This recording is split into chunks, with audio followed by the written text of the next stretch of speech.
5 pangalan ang nangingibabaw sa industriya ng kuryente. Eduardo Dandingco Huangco Jr. Ang mga Aboitiz sa pangunguna ni Eramon Aboitiz. Ang mga Lopez sa pangunguna ni Manuel Lopez. Henry C. Jr. at Manny V. Pangilinan. Sina Dandingco Huangco, mga Aboitiz at mga Lopez ang may control sa power generation o paglikha ng kuryente. Si Dandingco Huangco, isang politiko at negosyante. Bukod sa mga pagkain, negosyo rin niya ang langis at elektrisidad. Sa ngayon, ang San Miguel Corporation ang kumpanyang may pinakamalaking bahagi sa power generation o paglikha ng kuryente. 4 ang kumpanya ng kuryente ng San Miguel at kumita ito ng higit 10 bilyong piso noong nakaraang taon.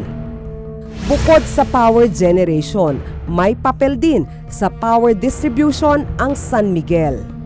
27% ng Meralco ay hawak ng San Miguel. Tonight, we are here not only Si Eramon Aboitiz naman ang presidente at chief executive officer ng Aboitiz Power. 16% ng power generation o paglikha ng kuryente ay mula sa Aboitiz Power. Dekada 30 nang pumasok ang mga Aboitiz sa industriya ng kuryente. Lumilikha at namamahagi sila ng kuryente sa buong bansa. 70% ng kabuoang kita nila ay mula sa Power Group. Kumita ang Aboitiz Power Corporation ng mahigit 16 na bilyong piso mula Enero hanggang sa pagtatapos ng Setyembre ngayong taon. Ang pamilya Lopez naman ang nagmamay-ari ng Meralco na pinamumunuan ngayon ni Manuel Lopez. Pero sa ngayon, mahigit 6% na lang ang hawak sa kumpanya ng mga Lopez. Pag-aari ng mga Lopez ang First Philippine Holdings Corporation. Mayroon itong 5 planta na lumilikha ng kuryente at 2 kumpanya na namamahagi ng kuryente kasama na ang Meralco. Pinapayagan ng batas na bumili ng kuryente ang Meralco mula sa planta ng mga Lopez. Ito ay sa kabila ng murang kuryente na inaalok ng Napocor.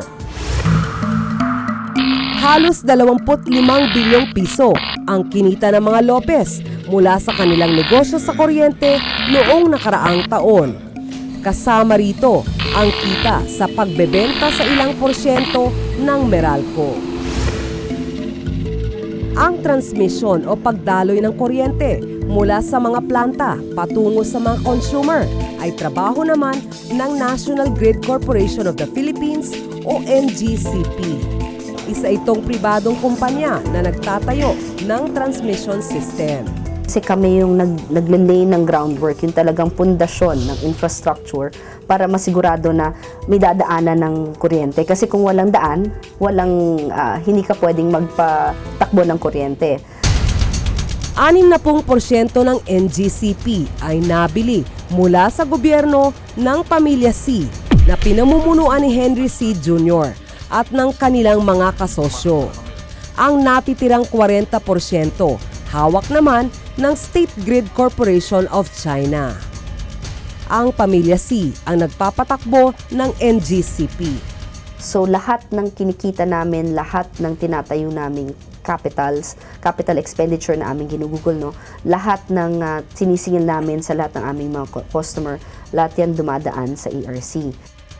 Ngayong taon, halos 12% ng singil sa kuryente ang napupunta sa transmission. Kilala ang mga C sa negosyo na tulad ng shopping mall, bangko at real estate. Gusto niya talaga is to bring down yung services to the people. Pribadong sektor din ang may hawak sa distribution o pamamahagi ng kuryente sa bansa.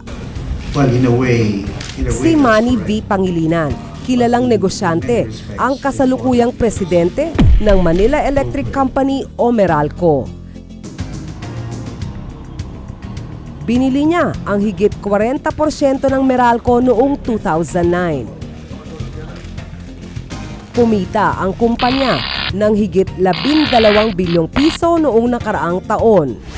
Ayon sa Freedom from Debt Coalition, mula nang ipatupad ang EPIRA Law, lalong nabutas ang bulsa ng mga consumers habang patuloy namang kumikita ang mga malalaking negosyante. Sa listahan ng Forbes magazine, karamihan sa mga nagmamay-ari ng kuryente ay pasok sa 40 pinakamayayaman sa bansa. Ang mga malalaking investor na naka-corner ng ating power industry ay very powerful oligarchic families. Itong mga taong ito ay influential hindi lang sa power, influential sila sa maraming bahagi ng ating ekonomiya at influential sila sa ating gobyerno. That's the law. You sold it to the private sector.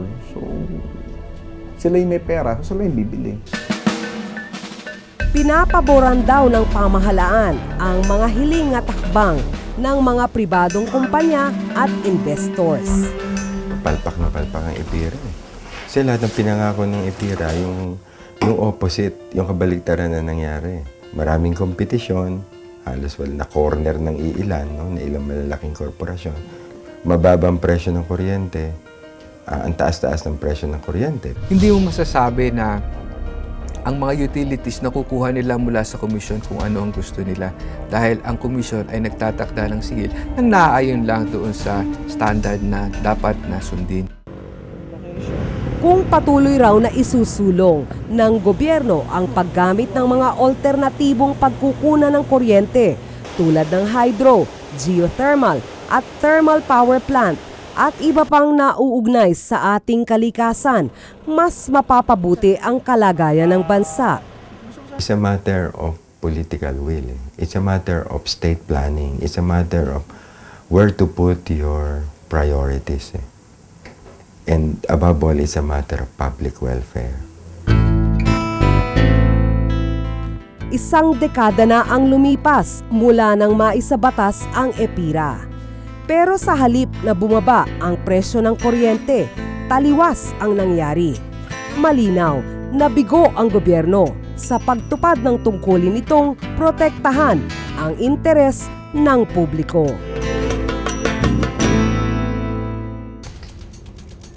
Mabigat na pasanin nating lahat ang mahal na kuryente. Hanggat urong sulong ang mga reforma, napapabura na ang iilan at kulang ang impormasyon na ibinibigay sa atin. Hindi malayong lalala pa ang sitwasyon.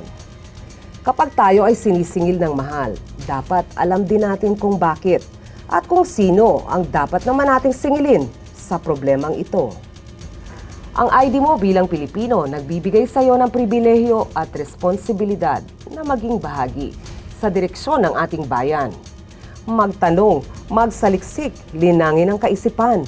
Kapag may katiwalian at pag-abuso, dapat tayong makaalam at makialam. Ako po si Malu Mangahas at ito ang Investigative Documentaries. Karapatan mong malaman ang katotohanan.